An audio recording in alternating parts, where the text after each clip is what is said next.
Regardez ce que ma soeur m'a acheté. Hello Kitty!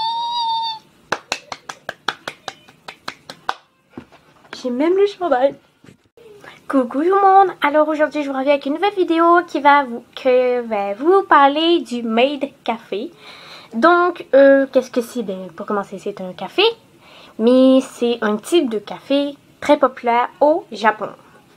Vous devez vous en douter un peu parce qu'il n'y a pas ça ici. Puis c'est... Qu'est-ce qu'on sert là-bas? On sert de la nourriture cute par des filles cute.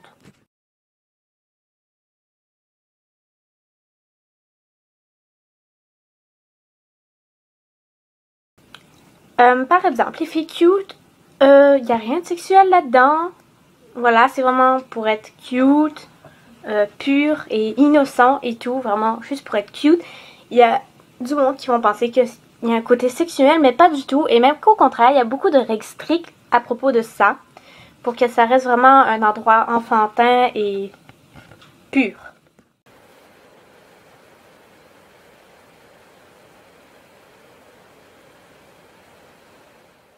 C'est aussi beaucoup un endroit pour les obsédés du manga parce que les maids, ils vont porter des robes Lolita et vont être habillés en manga, en anime manga.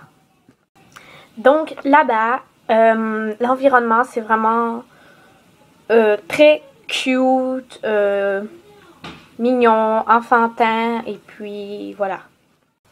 Au Japon, il y a beaucoup de maid café. Il y en a plus de 200 et c'est pour ça qu'il y a une grosse compétition. Et donc pour ça, les maid café font des trucs plutôt pas mal exceptionnels, vraiment pour ressortir du lot. Donc comme par exemple, il y a un maid café qui s'appelle le Butler Café.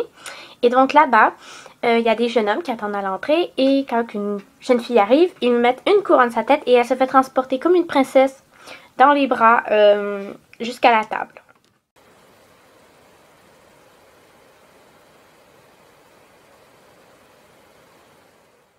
Le Maid Café, ben, ils ont beaucoup de règles spéciales.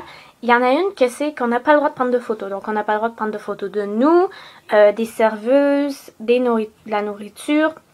Voilà. Donc, c'est pour ça que ça reste aussi un endroit plutôt mystérieux. Il y a quelques exceptions. Quand que c'est vraiment, on veut faire une publicité et tout, un reportage, là, on a le droit. Cependant, pour les clients, on peut payer un extra d'argent pour se faire photographier avec nos personnages préférés. Les prix de la nourriture sont vraiment chers à comparer à des cafés normaux. Comme exemple, juste pour un café, ça va coûter 550 yens. Mais c'est parce qu'ils font vraiment de la nourriture cute.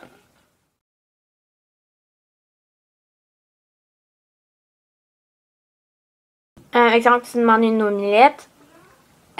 La jeune fille t'amène une omelette et elle te demande quel dessin tu voudrais aujourd'hui. Donc, elle peut te faire un petit chat ou voilà, un petit dessin cute. Voilà, ils font tout ça avec les repas, les boissons, les desserts. Voilà. Là-bas, les jeunes filles sont vraiment dynamiques, les serveuses sont vraiment dynamiques et de bonne humeur et voilà. Et donc, à la sortie, à chaque fois que tu arrives pour sortir, ils font comme une danse. Voilà, comme leur danse traditionnelle. Et ils sont comme bonjour, venez nous voir. Et puis là là là. Quand ils nous servent un repas, ils nous déposent l'assiette devant nous. Et ensuite, elles font boing, boing, boing, cute. De plus, les maids, les serveuses, sont très polies. Tu lui demandes quelque chose à manger et elle dit ce serait un honneur pour moi de vous servir. Donc voilà, c'est un peu, je voulais vous parler du Maid Café parce que c'est vraiment une place où je veux aller plus tard quand que je vais aller au Japon. Voilà, vous me direz ce que vous en pensez, si vous seriez tenté à aller visiter un jour un tel endroit. Et puis, ben moi, je vous fais des gros bye bye. Bye bye. J'aime le Japon. Pou, pou, pou, pou, pou.